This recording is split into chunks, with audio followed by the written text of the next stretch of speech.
Have you ever noticed how normal it feels to owe money on a car? Not embarrassed, not stressed, just normal. For a lot of people in the United States and Europe, a car payment isn't seen as debt anymore. It's seen as a utility, like rent, like electricity, something you simply accept as part of adult life. And that normalization is exactly where the problem begins. Let's walk through a familiar situation. You're in your late 20s or early 30s. You have a decent job, nothing extravagant but respectable. After taxes, your monthly take-home pay is around $3,500 if you're in the US, or about 2,800 euros in much of Europe. Your rent or mortgage takes about $1,200. Utilities, internet, phone, groceries, another $500 to $600. Student loans or some lingering credit card balance quietly claim $300 more. So before you even think about enjoying your life, you're already down to roughly $1,300. Then comes the car. Maybe it's a $30,000 vehicle, nothing flashy, just reliable. The payment is $520 a month. Insurance is $150. Fuel is another $120. Maintenance averages out to maybe $80. Your car is costing you nearly $870 every single month. And yet, most people don't see that number. They see the payment, just the payment. That's the lie.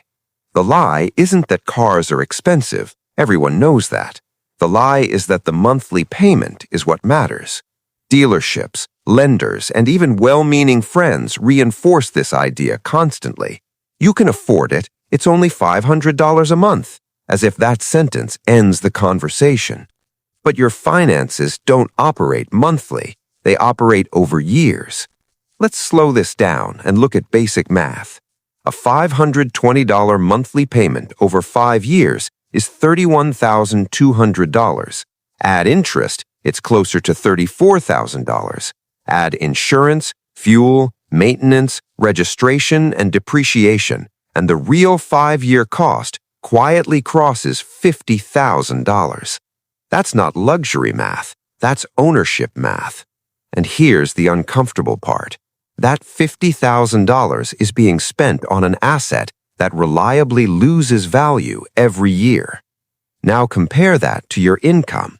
If you earn $50,000 after tax annually, that car represents an entire year of your working life, a full year traded for transportation that mostly sits still.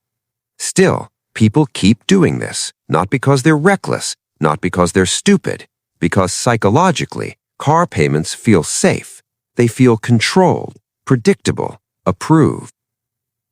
A bank saying yes feels like validation.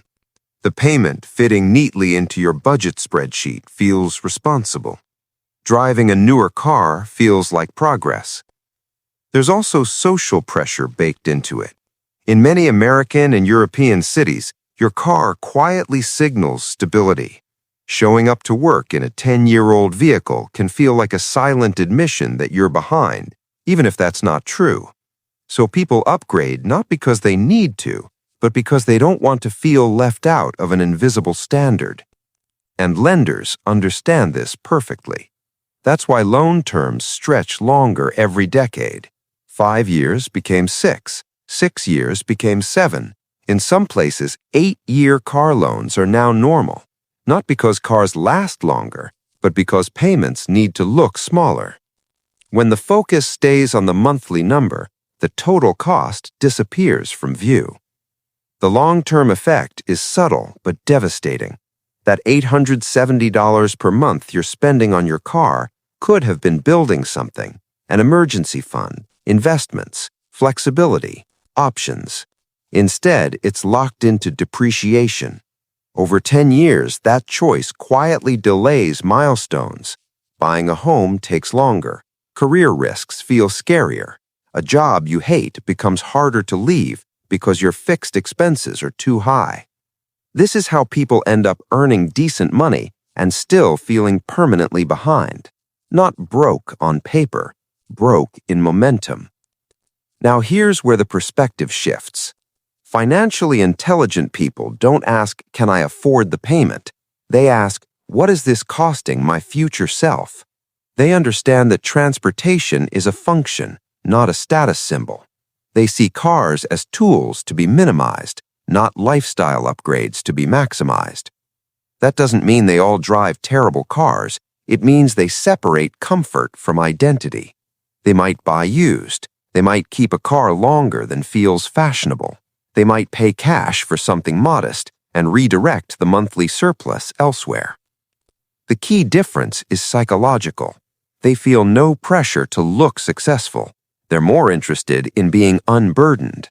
And ironically, that restraint compounds into real wealth over time. When your monthly expenses stay low, your income starts working for you instead of against you. You save without trying.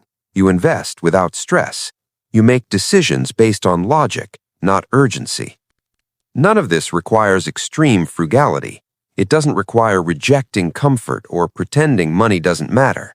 It simply requires seeing the car payment for what it actually is, a long-term trade-off, not a harmless monthly bill. If you're already in a car loan, this isn't about regret. Guilt doesn't improve finances. Awareness does. The goal isn't to feel bad about past choices. It's to question future ones more clearly. Because the real danger isn't the car. It's the habit of outsourcing financial thinking to monthly payments. Once you see that, the entire system looks different.